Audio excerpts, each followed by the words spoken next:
चीन की एक प्रसिद्ध कहानी रही कि एक युवक गुरु के पास पहुंचा और उसने कहा कि मुझे भी जानना है, मुझे भी सत्य जानना है। गुरु ने कहा, सत्य जानना है या सत्य के संबंध में जानना है? शिष्य ने क्षण भर सोचा, गुरु के पैर पकड़े और कहा, जब आ ही गया आपके पास तो सत्य के संबंध में क्यों जानूंगा, सत्य ही जानूंगा। फिर गुरु ने कहा, बात थोड़ी कठिन है, सत्य के संबंध में जानना आसान, सत्य को जानना कठिन। क्योंकि सत्य के संबंध में जानना तो जानकारी है, पांडित्य है। सत्य को जानना तो प्रज्ञा के दिए को प्रज्वलित करना होगा, तो जीवन को रूपांतरित करना होगा। फिर तू सोच ले, सत्य के संबंध में जानना है कि सत्य जानना है? उस युवक ने कहा, अब तक तो मैंने कभी इस पर विचार न किया था कि इन दोनों में भेद है, मगर अब तुम्हें देखकर भेद साफ हो गया। पंडित मैंने बहुत देखे, सत्य के संबंध में जानने वाले बहुत देखे, और अब तक तो सोचता था कि यही जानना है। आज तुम्हें देखकर सारी भ्रांतियां टूट गई। आज रोशनी पहली दफा देखी, अब तक तो अंधेरे देखे थे। अब तो सत्य ही जानना है, जैसा तुमने जाना वैसा ही जानना है, और कीमत जो भी हो मैं चुकाने को तैयार हूं। ये मेरे प्राण लेने हो तो प्राण ले लो। गुरु ने कहा, फिर तब तू ऐसा कर,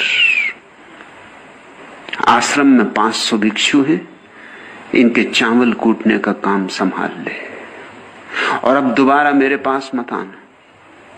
चावल कूट सुबह से सांझ तक, थक जा तो सो जा, सुबह नींद खुले तो फिर चावल कूट, चावल ही कूटता रहे। अब न कुछ और सोचना, न कुछ विचारना, न किसी वाद विवाद में पड़ना, तेरी यही साधना। और अब लौट के मेरे पास मत आना, जब जरूरत होगी मैं खुद आ जाऊंगा। ऐसे 12 वर्ष बीत गए, युवक चावल ही कूटता रहा, चावल ही कूटता रहा। थोड़ा सोचो, रोज सुबह उठाना, मुंह अंधेरे, जब कोई न जागे चावल कूटने में लग जाना, क्योंकि जल्दी ही भिक्षु जागेंगे, उनका नाश्ता तैयार होगा। और रात देर तक चावल कूटते रहना, बड़ा आश्रम, 500 भिक्षुओं का इंतजाम। और जब थक जाए तो वहीं सो जाता था, उसी कोठरी में जिसमें चावल कूटता था, और सुबह जब आंख खोला कि वहीं चावल कूटना शुरू कर देता था। थोड़े दिन तक पुराने विचार चलते रहे, लेकिन जब विचारों को नया नया रोज रोज भोजन न मिले, अपने आप क्षीण हो जाते, अपने आप दुर्बल हो जाते, अपने आप निष्प्राण हो जाते। चावल ही कूटना, चावल ही कूटना, विचार की सुविधा भी कहां थी। धीरे धीरे विचार क्षीण होते गए, लीन होते गए। वर्ष 2 वर्ष के बाद तो बस चावल कूटना, चुपचाप, मौन, और चित्त खो गया। 12 वर्ष बीत गए। 12 वर्ष बीतने के बाद गुरु ने एक दिन घोषणा की कि अब मेरी मृत्यु करीब आती है और मुझे एक व्यक्ति चुनना है जो इस आश्रम का प्रधान होगा मेरे जाने के बाद।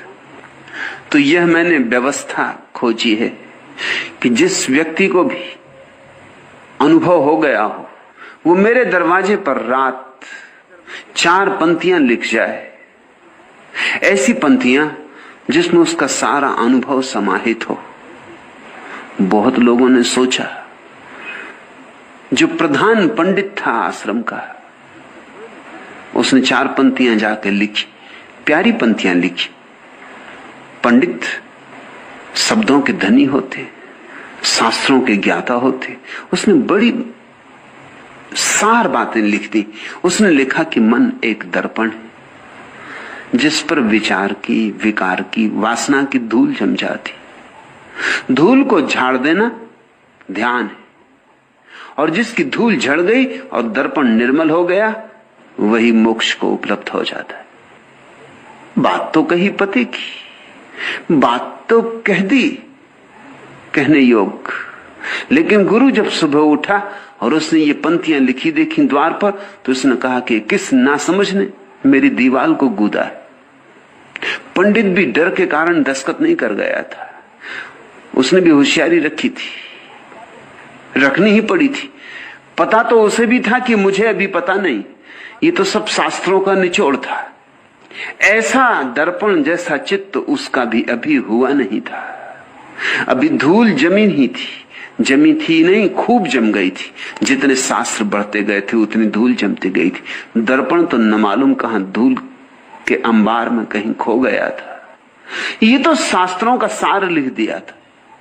ये अपनी प्रतीति न थी, अपना साक्षात न था, ये अपना अस्तित्वगत अनुभव न था, वह स्वयं इसका गवाह न था।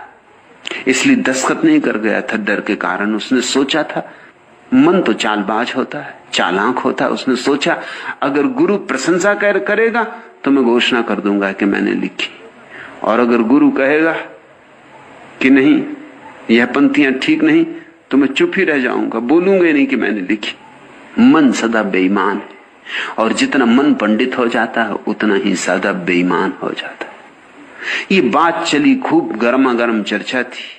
चावल कूट रहा था वह 12 वर्ष पहले आया हुआ व्यक्ति। 2 भिक्षु उसके पास से गुजरते थे, यही चर्चा करते। उनकी बात सुन के वो हंसने लगा। इन 12 वर्षों में किसी ने उसे हंसते भी नहीं देखा था। उन दोनों युवकों ने पूछा, तुम हंसे क्यों? इसलिए पूछा क्योंकि वो कभी हंसा नहीं, किसी से कुछ बोला नहीं। लोग तो उसको भूल ही गए थे, उसकी कोई गिनती ही नहीं थी। आश्रम में चावल कूटता था, कौन उसकी गिनती करता था? वहां बड़े ज्ञानी थे, बड़े पंडित थे, बड़े साधक थे, योगी थे। कौन इस चावल कूटने वाले को पूछता था? इसकी तो गिनती कोई साधुओं में थी भी नहीं, भिक्षुओं में थी भी नहीं। ये नाम मात्र का भिक्षु था। इसका कुल काम चावल कूटना था। न कभी इसे किसी ने शास्त्र पढ़ते देखा, न कभी किसी ने इसे ध्यान करते देखा। वे दोनों उसकी हंसी सुनकर हैरान हुए और उन्होंने कहा, तुम पागल तो नहीं हो, तुम हंसे क्यों?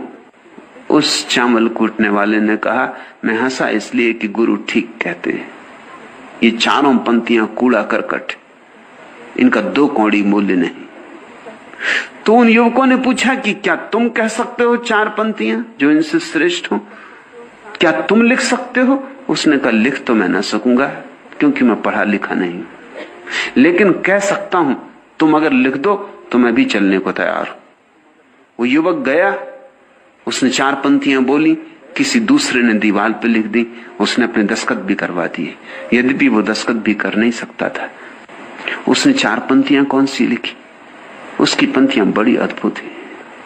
उसने लिखवाया, मन का कोई दर्पण नहीं, धूल जमेगी कहां। जो ऐसा जान लेता है वही सिद्ध है। मन का दर्पण ही नहीं तो विचार की धूल जमेगी कहां। जिसने ऐसा जाना उसने ही सत्य जाना। और उसने कहा कि लिख दो मेरा नाम भी। और जब गुरु ने ये पंक्तियां देखी तो गुरु आधी रात उस युवक के पास आया, उसे सोते से जगाया। उस युवक के पास आया, उसे सोते से जगाया और कहा कि ये संभाल मेरा डंडा। जिन गुरु अपना डंडा ही वसीयत में देते, और ये मेरा चोगा, मगर भाग जा, अभी आधी रात है। जितने दूर निकल सके निकल जाए इस आश्रम से। तू मेरा वसीयतदार है, पर मैं जानता हूं इस आश्रम में इतने पंडित हैं, वे तेरी हत्या कर देंगे। वे बर्दाश्त न कर सकेंगे कि चावल कूटने वाला और महाज्ञानी हो जाए। तू भाग जा, जितने दूर भाग सके निकल जा पहाड़ों में। तेरे पास मेरी संपदा है, तूने पा लिया। चावल कूट कूट के पा लिया। चावल कूटते कूटते ध्यान जम गया। कोई भी कृत्य ध्यान बन जाता है। चीन की एक प्रसिद्ध कहानी रही कि एक युवक